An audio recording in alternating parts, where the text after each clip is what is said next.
Welcome, everyone, and thank you so much to these amazing performers. And thank you all for being here. My name is Lori Simpazzi. I'm a psychology and criminal justice major in the College of Science from Lexington, Kentucky. I'm also the president of Northeastern's Black Student Association. I am so honored to be here to celebrate the vision and dream of Dr. Martin Luther King Jr. with all of you. We have a great program for you today, so get right to it. I would like to welcome to the leader in the media industry, whom you may recognize from CNN and NBC News. He is also a new member of the faculty in Northeastern School of Journalism. Please welcome Mr. Dan Lothian.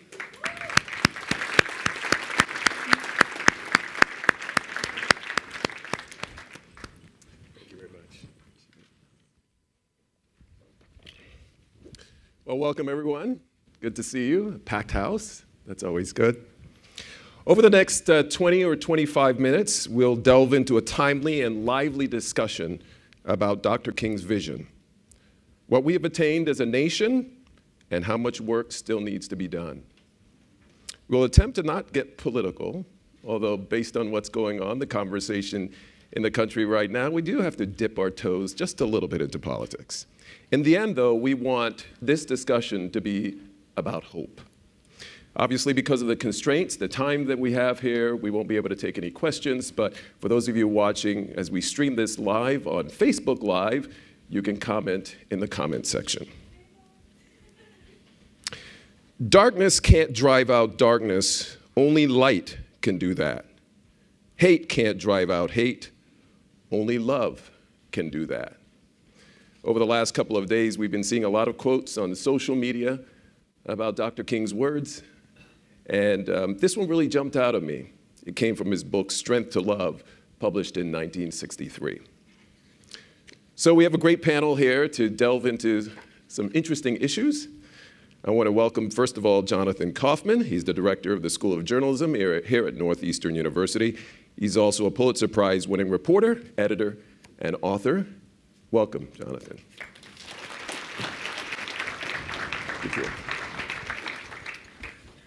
Akilah Johnson is a Boston Globe reporter who covers immigrant communities and the people behind city, state, and federal policies. She was part of the Spotlight series recently on racial disparities. Welcome. Thank you. And then Clint Smith, who I just overheard a while ago, has a gazillion people following you on social media. Is that correct? Oh, how many? 177,000. Wow, 177,000.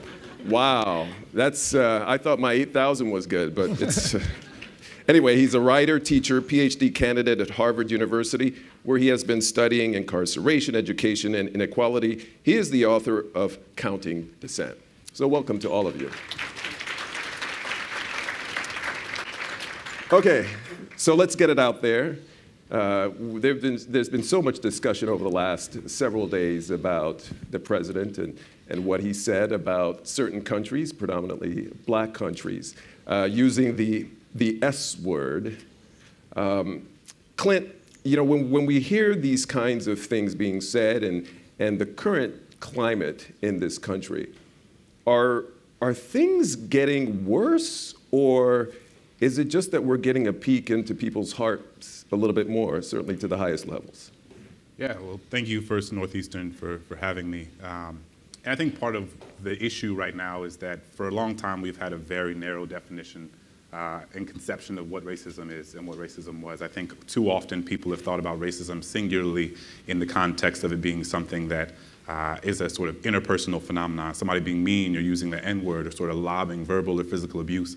And I think part of what the last several years and the advent of the Black Lives Matter movement have done to illuminate is that racism is not merely something that is interpersonal. Racism is structural, it is institutional. Racism is not just somebody being lobbying an epithet your way. It is the fact that for decades black people weren't able to buy houses in certain neighborhoods because banks wouldn't give them a loan. It is the fact that black people represent 13% of this country's population, but almost 50% of its prison population. It is the fact that black people are disproportionately more likely to be stopped by the police and to be arrested and to be shot as compared to the white counterparts for doing the exact same crime. And so I think that part of what we have to understand is that this is a phenomenon that has been a part of the United States for a long time. And I think you have a man like Donald Trump who is making clear both, he's an example of somebody who is engaged in both the structural and the interpersonal. I think that he uses a word like he did to describe people coming from Haiti, El Salvador, and different parts of Africa. And I think that he's also someone who has a long history since the 70s of not wanting black people to live in his buildings. And so I think that he's this sort of insidious coalescence of both of these things. But I think what we have to do is remember that this is something that has been a part of American history for a long time, and I think we're seeing a sort of magnified iteration of it right now. And Akilah, isn't the fact that the president feels comfortable to say some of these things an indication that there is a group of people out there who don't see that as a problem? We often refer to them as a base. Well, the base, right? So that was a large part of the argument and negotiations that people have been kind of going back to when you're referring to the comment that the president made regarding specific countries and the immigrants that come from them, is that for at least almost 24 hours, maybe 12, I mean, the administration didn't push back against the comment. There was no large-scale, wholesale denouncement of what was said. There was no trying to pivot from it, soften it. It was kind of like the president is going to stand up for the American people because the thought was that it plays with the quote-unquote base. Now, the base is about 30% of the voting population of the folks who that he, if you look at polls, that really kind of believe fervently in what he is saying. I mean, it's holding steady. And it's holding steady. By and large, the majority of folks in the country don't hold on to those same disparaging negative thoughts of immigrants when they come to the U.S. and the contributions that they give to the U.S. So whom is the president and whom is the administration? Whom are they governing for? That I think becomes the question. And a lot of what folks have said is the problem, shall we say, with connecting these comments that are said in private, because some of them have not been said in front of television cameras, enough of them have been, is that and the federal courts have said this time and time again when they've pushed back against some of this, is that this is a governing philosophy. You can't, these comments don't happen in a vacuum. They influence the policies and the legislation that this administration is trying to put forward. Now, Jonathan, let's go a little broader to just the louder race discussion in this nation and how the press covers it. Are reporters doing a good enough job in how they try to tackle this, or is it more of a like covering a sporting event, like a football game, where you're keeping score and you're talking about tackles and that kind of thing? Well, I think a lot of people in the media, and I include myself, there's kind of a post-traumatic stress syndrome after 2016. In that clearly, we missed the rise of Trump. There was a sense that it was a huge surprise. And I think there's been a lot of analysis going on about what went wrong. And one of the conclusions is that we missed the white folks, that for whatever reason, we were out of touch with this base, with this kind of backlash that developed. And so I think what you're seeing now is really a move in a part of a lot of newsrooms to understand white people better. Every news organization seems to be sending people into rural communities, white rural communities, to try to understand them better. The danger there is that newsrooms have limited resources, and so you also want to deepen our understanding of African American communities and immigrant communities. And I think that in a way, what's sad to me about what's happened is, under Obama, whatever you thought of Obama, the discussion about race in this country was advancing. We were talking about incarceration, these structural issues that Clint has talked about. It feels now we're kind of back to where we were maybe 20 years ago, about what people say and these kind of words and so forth. I do think the sporting analogy is right. I think it's very hard. I'm sure Akilah runs into this. Every journalist I speak to, every colleague, says you go to work at 7 or 8 in the morning and already the tweet storm has started, and it's very hard not to make it all about those comments. And so I think it takes a lot of discipline. I think the Globe has done a great job of it. I think that the Washington Post and the New York Times are really trying to go deeper and not get distracted by the noise. But at the same time, you have outlets like Fox News and sports radio here in Boston, bizarrely, and other places that want to make it a sporting event, that want to kind of rev people up. And that's the challenge, I think, that we face in this media environment. And does there need to be even more pushback at some of the rhetoric that's put out there? So for example, when we talk about immigration, typically when people hear that debate, it has to do with either terrorists coming into this country, trying to keep them out, or people coming from Mexico. But in fact, one of the largest groups coming into this country in terms of immigrants are coming from Africa. And these are sort of a very smart group of folks who are coming here to get educated with high skills.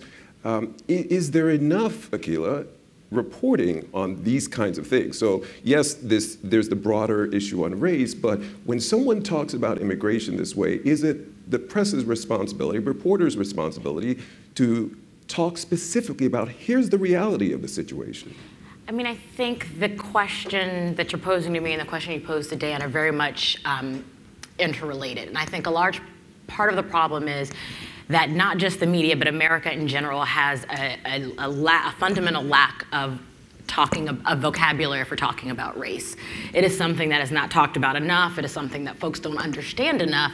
And so I think it's very easy to get caught up in the horse race of it because you begin to focus on the very kind of divisive, exploitive kind of shock value of it without really taking a step back to begin to kind of say, well, what does this mean?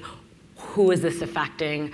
You know, I covered the presidential election this past time. I was not surprised at all that the president was elected and the group of folks who were going to elect him. And I think that has to do with getting outside of the horse race bubble and the bubble of your media circles and who you talk to, and getting out there and actually talking to people, and then actually having the language to engage in any sort of meaningful way, and then the language to explain and contextualize what people are saying, what the polls are saying, what politicians are saying, what voters are saying. And I think without that, that's where we find ourselves now, where you've got people trying to make sense of a very complicated topic that's not new. I mean, race and racism in America has been around since the founding of America. And I think we are now at a point where we really need to figure out a way to kind of talk about it.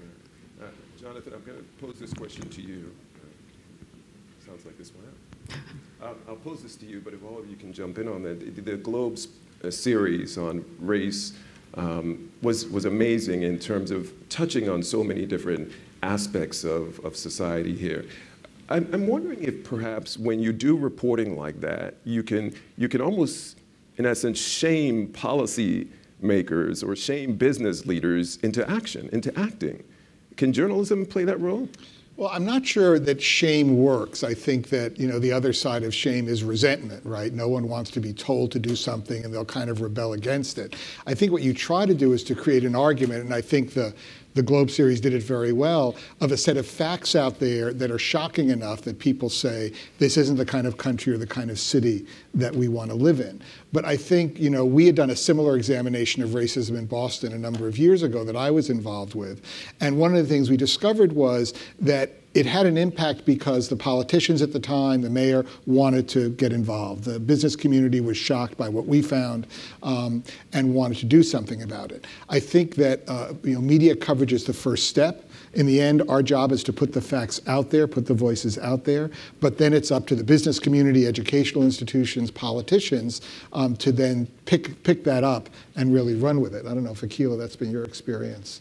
I mean, it is, and I think, you know, to touch on what Clint said, I think one of the powerful moments of this series, and I'm totally biased because I worked on it, so I'm just going to put that out there, is that, you know, when we're talking about racism in the city of Boston, because it was specifically looking at the greater Boston area, we weren't looking at the racist boogeyman. And I think so often when we think of racism, we are thinking of like someone, you know, the Ku Klux Klan in sheets who were lobbing kind of very divisive racial epithets at us. And, you know, a lot of people started talking about the progress and wanted to point out the progress that the city of Boston has made. And there has been progress. You know, black folks no longer have to hide in their cars when riding through Charlestown or pulling their caps down so as not to be seen.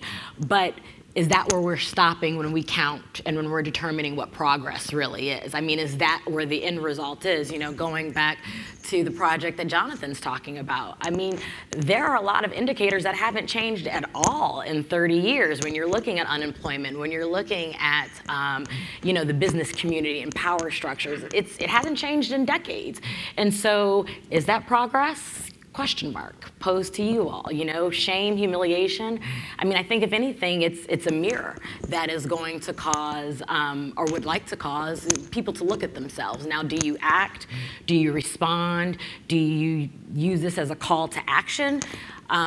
That's incumbent on the various power structures and people in this room to begin to take those next steps. Clint, I want to go back to something that you mentioned at the top about incarceration, and I mean, that's been an issue now for decades, where we see higher numbers of African Americans behind bars.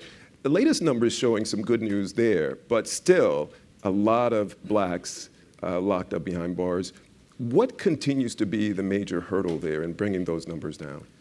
Yeah, so I think that part of the issue is that people fundamentally misunderstand how our prison system came to be as large as it is. So right now we have 2.2 million people in prison. We have 5% of the world's population, but 25% of its prison population. And I think there's this sort of myth that the prison population is as big as it is, singularly because there are a bunch of nonviolent drug offenders who were swept up and they were selling weed on the corner, and now they are in prison for 30 years. And that doesn't tell the whole story. That is certainly a part of what has contributed to an expansion of our prison system. But the reality is that even if you let out every single nonviolent drug offender in the country, there would still be 1.7 million people in prison, which would be the 5th largest total in the world, right? And so, and I think that people misunderstand, and 16%, I believe, of the folks who are in state prisons are nonviolent drug offenders. And so part of what we have to do is move beyond this myth. And even private prisons, that they are incredibly egregious. And I think that you have these institutions that are set up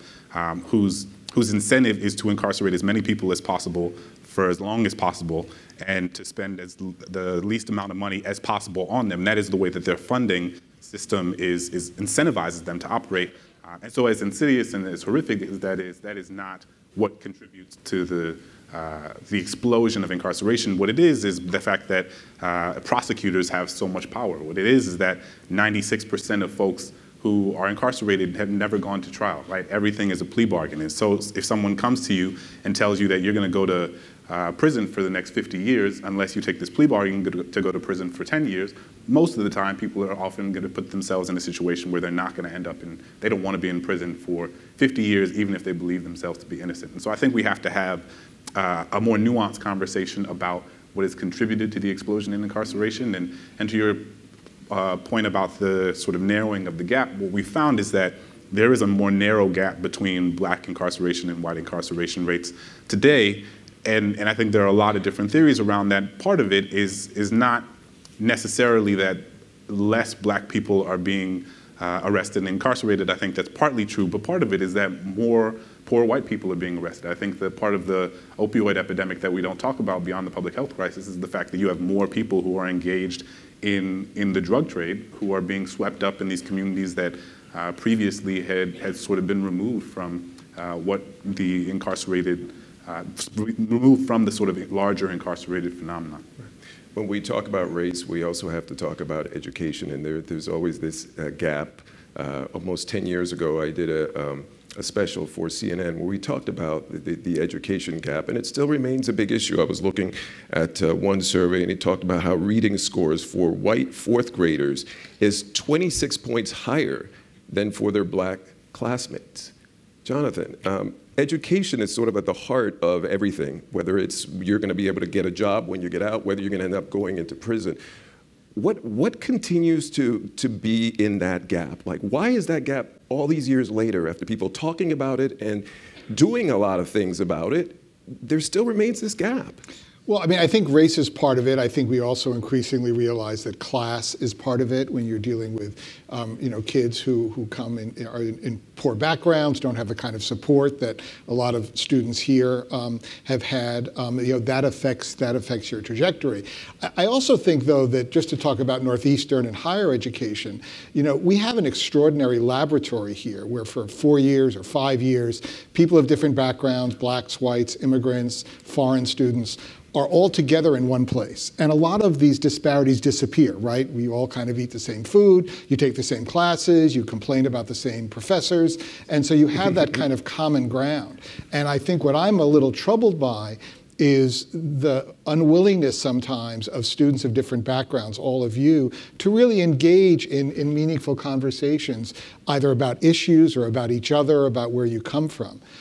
I find in class when I bring this up, try to talk about race, African American students of color are often eager to do it. I think white students are a little scared, a little reluctant. They don't want to say the wrong thing. I think you see that a bit with the Me Too movement, where women, I think, are eager to discuss it, and the guys are trying to figure out, how do I not be, seen as being insensitive?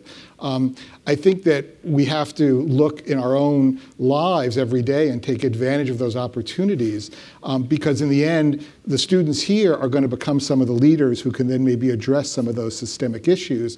but all of us are only going to be as educated as the roommates we talk to, the classmates we talk to, the professors we challenge. And I guess I wish people would kind of take the gloves off a little more and try to have more honest conversations. One area where we're seeing a lot of progress, or certainly some progress, is when it comes to the unemployment rate.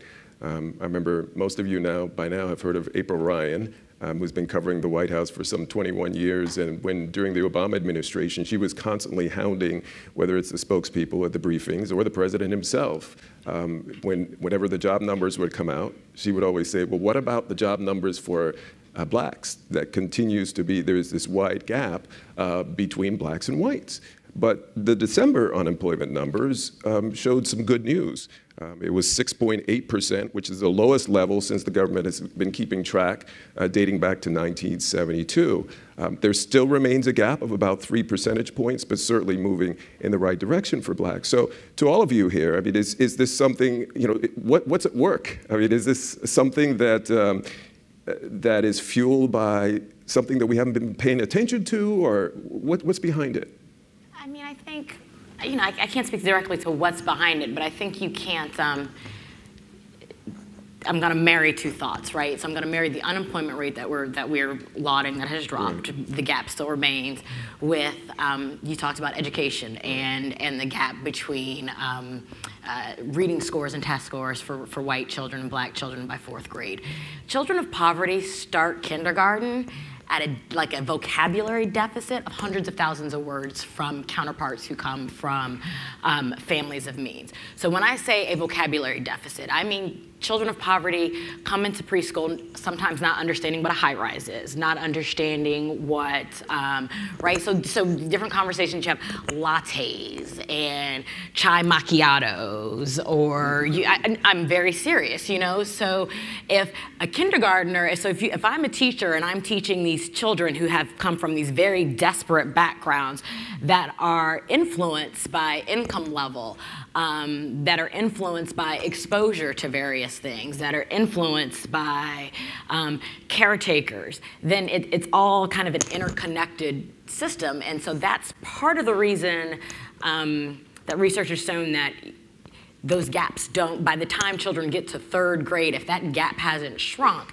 it's very, very hard because it just keeps expanding. And so research shows too that even once students get to a great colleges and universities, the gap remains because of experience, influence, income levels. And so, I mean, I think you have to kind of think of all these things and talk about all these things a little bit, not siloed, but interconnected, because I think they all kind of work together. Clint, when you see those numbers, encouraged by those numbers and what they could eventually lead to in the black community? Yeah, I think that there's no doubt that those numbers are a good thing, but I'll also kind of marry these two ideas. For me, thinking about incarceration and thinking about the formerly incarcerated folks, so 95% of people who are put in prison are at some point released. And there's a lot of work that's been done to illuminate the sort of hiring disparities that exist for people who are formerly incarcerated as compared to those who aren't. And what's interesting is that there was a big study done by Harvard sociologists several years ago, which demonstrated that a black person with the same resume as a white person, if that white person was I want to get this right. If the white person was formerly incarcerated and the black person was not, that white formerly incarcerated person still had a better chance to get that job with the exact same credentials as compared to their black counterparts. So I think part of what's interesting is that we have to recognize and this is part of what was illuminated, as many things were in the spotlight piece, is all the different sort of nefarious ways in which racism manifests itself that are not directly, not somebody using, S-hole as a way to describe an entire group or demographic of people. And I think that, for me, I'm always thinking about the ways in which, part of the reason that phenomena exists is because when specifically black men go into send their resume somewhere or go looking for a job interview, there is an assumed criminality for black men that does not exist on behalf of their white counterparts. And I think that, so even if someone, what's really interesting is that, Ban the Box initiative has gotten a lot of traction, and I think it's important, right? Ban the Box, this idea that people should not have to check a box to say that you were incarcerated or you have been convicted of a felony because you have ostensibly you have committed you have done your sentence and you shouldn't continue to be punished for it. It's true, but part of what some researchers are finding is that even if you ban the box, and it speaks to my point before, when people with the exact same resume go in, employers will assume that the black person has been convicted of a crime because they're unable, like, since they don't allow people to check the box, I'm going to assume that the black people coming in are more likely to have been incarcerated than their counterparts. And so you actually feel, in some of the studies, you find that Ban the Box does more of a disservice than it does help, because then people make assumptions about the conflations of blackness and criminality as compared to whether or not the box itself is there. Now, we know that one way to fix this problem, and obviously there's no quick fix, is to have a conversation, for people to talk about these difficult issues. And one place where that all plays out is on social media. And that can be a good thing or a bad thing. And I guess I want us to talk a little bit about how when I have my followers on Facebook or whatever it may be, typically, Facebook specifically, it's people I know that I went to high school with, or maybe people who I like, or people who think like me. That's a good thing to a certain extent, but then you really are not seeing what the other side's doing. You're just following and hanging around with people. Back to your point earlier, you're in a silo. Is there a danger that a lot of the problems that we're seeing are fostering in these various communities on social media because people aren't hearing the other side or caring to hear the other side, or getting a lot of wrong information that just keeps going around on their walls? I mean, I think this is the problem. I think it's true on every part of the political spectrum. I think it's easy for liberals to wag their fingers at conservatives and say, well, you're in this, alt-right morass. But the fact is, all the studies show that liberals are more likely to defriend someone on Facebook if they disagree with them politically. And I think one of the things, that we have to remember about, Dr. King and about this day and about what he stood for is that it was an interracial coalition. It was a civil rights movement, it was a black-led movement, but it included whites, it included Jews, it included many groups that got together. And so the question is, how do you get the messages across these different groups? How do you reach those voters who voted for Obama but then voted for Trump if everyone is in their silos? I think, as a media member, I'd love to go back to 1975 when there were 3 networks and 8 major newspapers, and we could tell everybody what to read, but those days are gone. I think what it does is put the responsibility on all of you as consumers of media to broaden their feeds, to read things. What is it? Amazon says, if you like this, buy this book. Well, we should have something you check where it says, if you agree with this, read this person you disagree with. It's almost upon us as individuals now to get out of our silos, because the structure of media now is such. I mean, things like the Globe Spotlight series, I think, does break through, does start a conversation. But it's hard to do that in this media environment. And either one of you want to jump in on whether there's good or bad on social media when it comes to race? I think, right, there's extreme power in social media. But as with anything, with any kind of media platform, nothing is genuinely all good, great, holistic, or all bad and destructive. I mean, we have seen the way it can be destructive. There are congressional hearings right now for Russia and the way that they were using Facebook and kind of fanning, exploiting our country's racial tensions. And kind of Facebook has had to have their own moment of reckoning for the role that they are playing in that. And, Twitter is kind of along those similar lines in that. But and there are different kind of initiatives now from various kind of places to kind of verify, different nonprofits, different entrepreneurs, innovators, to begin to kind of verify the different streams of media that are out there. And when I say media, it's not like the Chris Rock, the media did it, right? Like I'm thinking it broadly, not just reporters and traditional media when we think about it, but talk about the power. I mean, you've got folks who, we've got a social media influencer here who has the ability to reach hundreds of people, thousands and thousands, hundreds of thousands of people to then amplify and help get messages right. We're talking about Dr. King. Like when I was reporting the racism series in Boston, one of the things that I was tweeting was a 1967 article that Dr. King himself wrote for the New York Times called The Definition of Black Power. And I strongly recommend that anybody read it, because what it shows is it totally counters kind of the textbook definition that a lot of us have decided of whom Dr. King is. And I wouldn't have been able to do that without the power of social media. We have conversations that are happening because we have a Facebook discussion group that has grown out of our Spotlight series. And there are folks who are in that Facebook discussion group who then decided we need to take it outside of this virtual space and meet in real life. And so they are kind of having these salons all over the city where they are getting together and they are chatting and they are parsing all 7 parts of the series, and they are figuring out how they can make the city better. And that wouldn't have happened without the power of social media. So I don't think we can just kind of demonize it outright. But as with anything, you need to I'll back up. Media literacy is what we need to be talking about when we are talking about social media as well. As we wrap up, I do want to just end with a little discussion about Black Lives Matter movement. We haven't heard a lot lately. Clint, is this something that still has a lot of legs? Is this something that will be long-lasting in terms of having an impact on the discussion around race in this country? Yeah, I think so.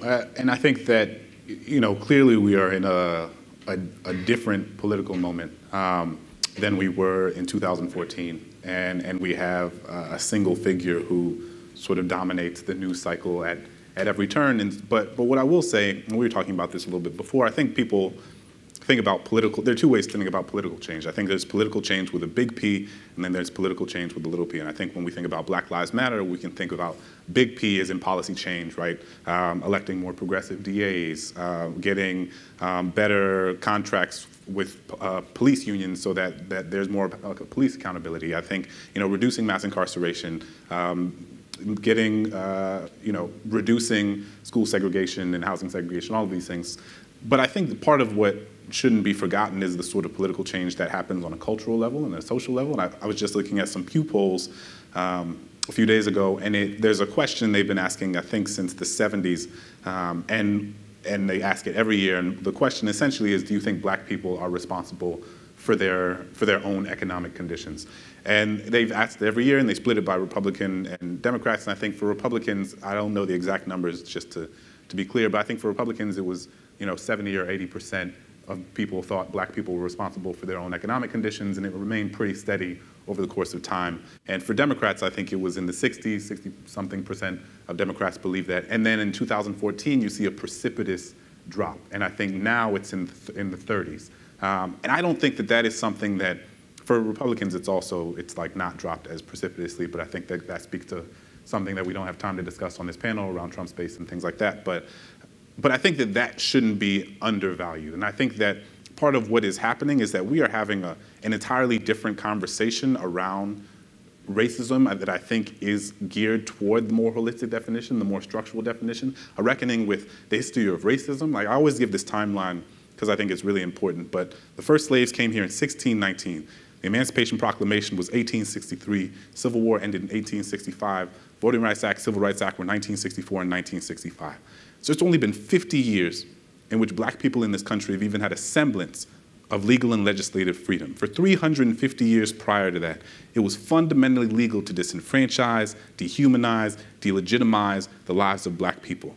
So if you kick somebody for 350 years, and then you stop kicking them for a seventh of the amount of time that you kicked them, it would feel disingenuous to then look at that person and be like, why don't you have the same jobs as me? Why aren't your educational outcomes as good as mine? Why are the health disparities, they exist as they are, right? So I think that part of what Black Lives Matter has done is like introduced a different level of discourse to this conversation that has to account for slavery, that has to account for Jim Crow, that has to account for the continuing of housing segregation and mass incarceration that I think inevitably informs a lot of our public policy and our sort of public discussions around these issues. And so while there aren't necessarily marches and protests in the same way that there were, I think the nature of the discourse has become far more sophisticated than it was previously.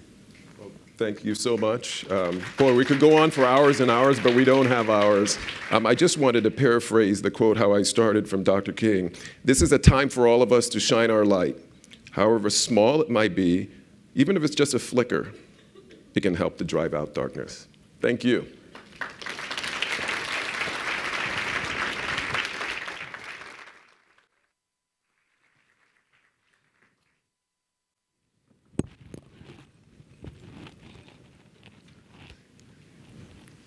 Thank you, Professor Lothian. And thank you so much to our panelists. One of the main initiatives administered by the John D. O'Brien African American Institute is the Martin Luther King Jr. Graduate Fellowship Program. What the MLK Fellows have in common is a set of life experiences that is reflective of Dr. King's ideals and vision for our society. The program supports increasing the enrollment of underrepresented populations in Northeastern's graduate programs, and we are very proud that the work of the fellows is deeply connected to Dr. King's legacy. We are happy to be joined by some of these students today. One of these students is Tina LaRouge, a master's student in the digital media program. Let's meet Tina.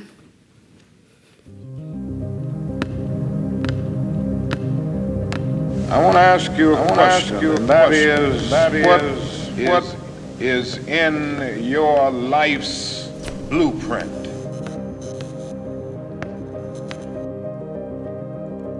I've thought a lot about this question from Dr. King and why it's important to know what shapes and defines a person. One part of my blueprint comes from my grandpa, Rene. He is the inspiration of how I view and live my life. My grandpa lived outside of his comfort zone his entire life, growing up homeless when his father abandoned him for a new family. But that didn't deter him from pursuing his education and achieving multiple masters in his lifetime. He moved his family to Boston so they could have a chance at a great education. My mother and aunt both graduated with their degrees in engineering from Northeastern University. Another part of my blueprint comes from the love and support I get from my family. This is my foundation. My mother, Maurice, is a single parent who raised 3 kids. She believes in hard work, and her tenacity speaks volumes on her character. My mother has always pushed us to be dream chasers and to achieve our goals, regardless of the obstacles. A third piece of my blueprint is faith. This roller coaster of life has taught me that you are not always going to get it right on the first try. You might miss a basket or 2, but to have faith means you will finally make that shot.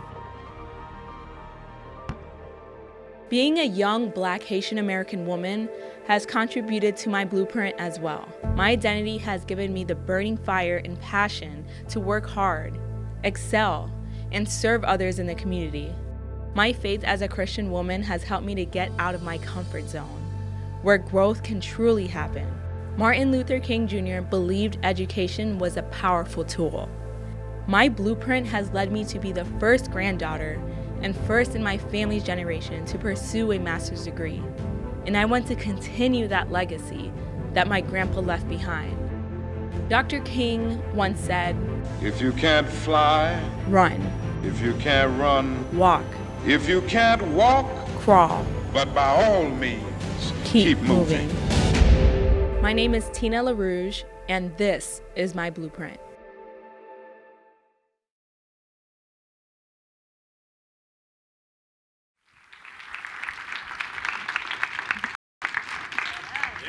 Thank you.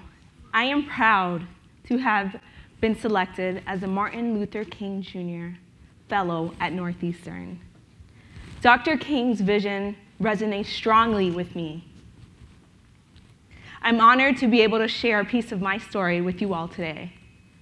I'm also honored to introduce the visionary leader of Northeastern.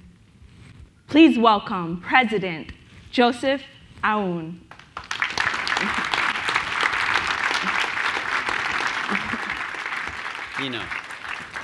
Thank you. Thank you very much. Why don't you have a seat here? Okay. You know, that's more comfortable. Maryse, what are you doing? Come here. Come here. You know, Maryse, as you heard, is an alumna. She studied engineering, and she asked me, where is St. Botolph building? It's gone. We have a new building, and we want you to visit it.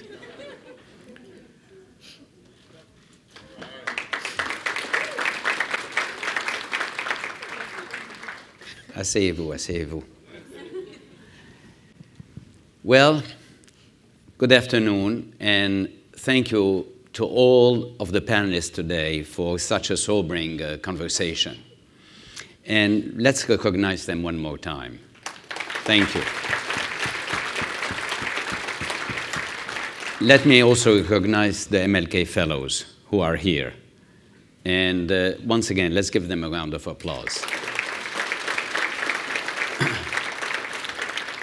Maryse, are you ready to give a speech with me? Oh, no. So why are you holding this? No. You don't know. You just had it. Okay. And Tina, thank you for sharing the story of your family and your own journey. And also, thank you for introducing me to your mom. Her French is impeccable. How's yours now? Not good. Not that good? No. Well, you know, Lori and I have been speaking French, and her French is also very good. So, you know, we may have some conversations in pure French. And I loved the panel. I want to correct one thing you said, Jonathan. They are not foreign students. They are international students. Okay? That's gone. The notion of foreign creates a distance between us. I am here, and I came here as a foreign student, as you know. It's an international student. You know, you realize that we have a very vibrant Haitian community here.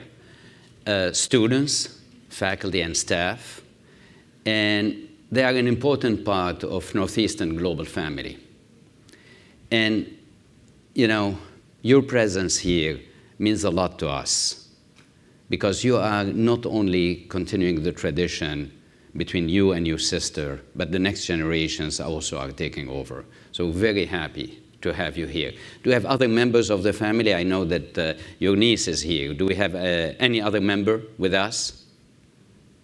No? That's fine. Are they watching? We hope that they are watching. That's good. So Tina and Maryse, you are an inspiration. Merci beaucoup. Thank you. Thank you very much. You can stay. It's more comfortable here. It's more comfortable. You may not know it, but our campus has a historical connection to Martin Luther King.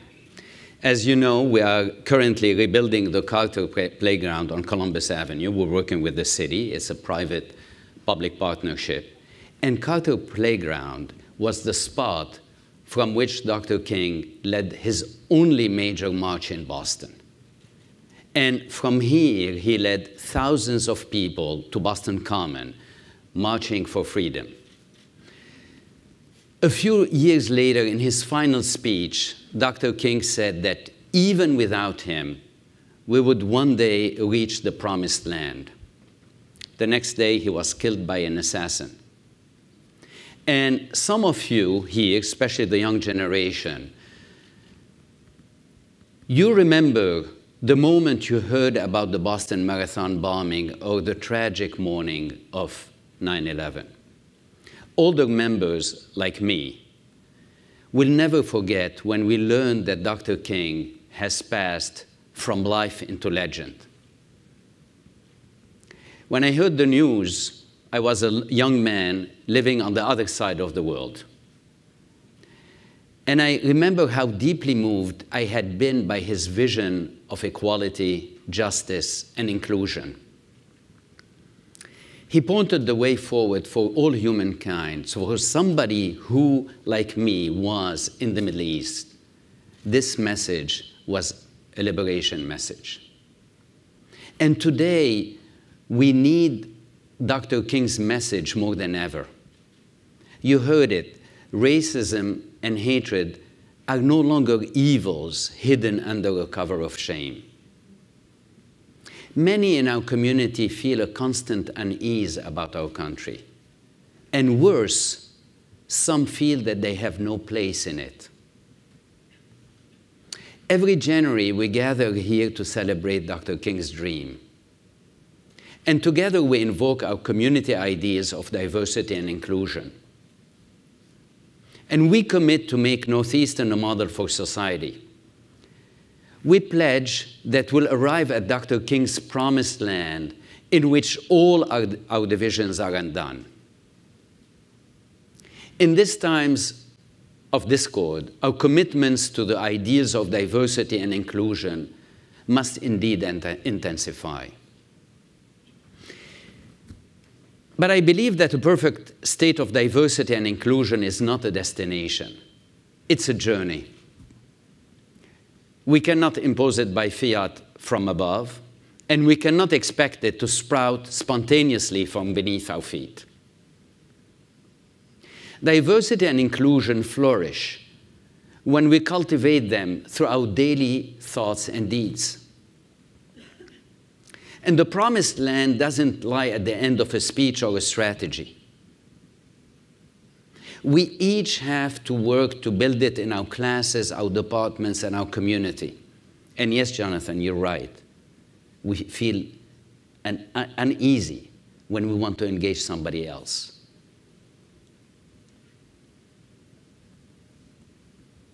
But every day our community makes progress. We are innovating. Last year, faculty members, Nicole Aljo and Barbara Guthrie, co-chaired a new Women of Color conference. It helped women of color in the academy connect and advance their careers.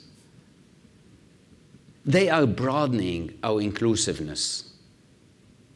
And students like Taylor Tomaso at the Latin American Student Organization worked to launch the Boston Latinx Student Symposium. It gives Latinx students a forum to advance their culture. And I hope that this is going to be a way of engaging other communities with the Latinx students and with the African American students and with Muslim American students.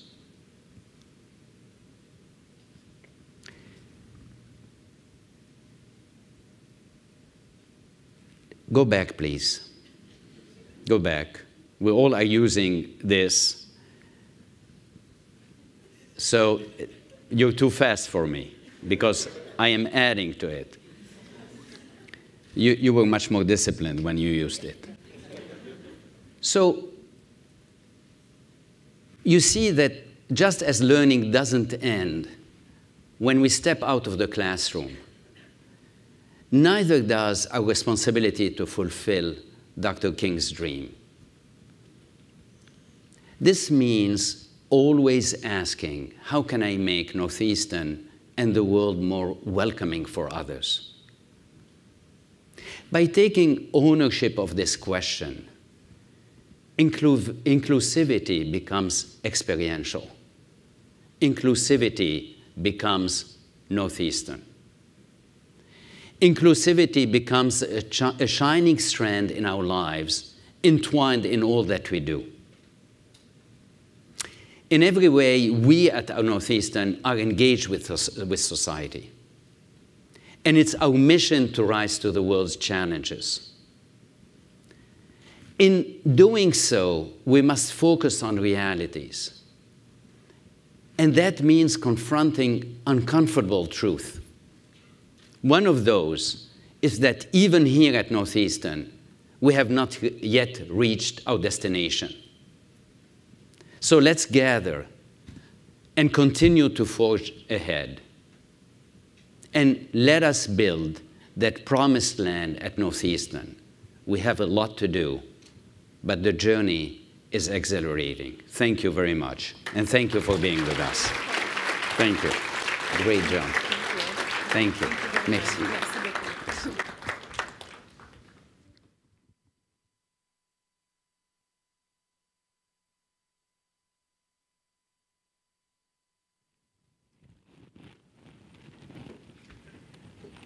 Thank you so much, President Aoun. Let's welcome back our student musicians to the stage for their closing number.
Thank you.